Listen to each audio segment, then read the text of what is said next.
Niwakaribishe kusoma na kusikiliza somo la pili linalopatikana katika kitabu hiki cha Wafilipi sura ya 3. Tutaanza mstari wa 17.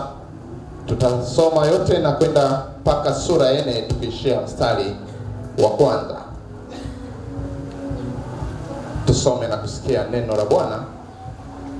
Wafilipi 17 mpaka Wafilipi 4 mstari wa kwanza.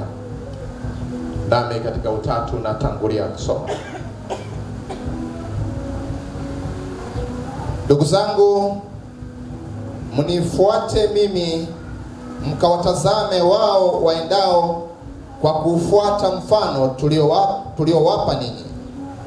Maana wengi huenenda, ambao nimewaambieni mara nyingi habari zao, na sasa nawaambia hata kwa machozi, kuwa ni adui za msalaba wa Kristo.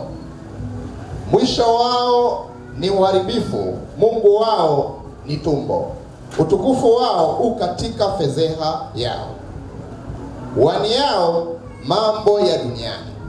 Kwa maana sisi wenyeji wetu uko mbinguni, kutoka huko tena tunamtazamia Mwokozi, Bwana Yesu Kristo, atakaye ubadili mwili wetu wa unyonge upate kufanana na mwili wake kwa utukufu, kwa uwezo ule ambao kwa huo uweza hata kuvitisha vitu vyote viwe chini yake. Sura 4 mstari ule wa kwanza. Basi ndugu zangu wapendwa wangu, ninawaonea shauku, furaha yangu na taji yangu.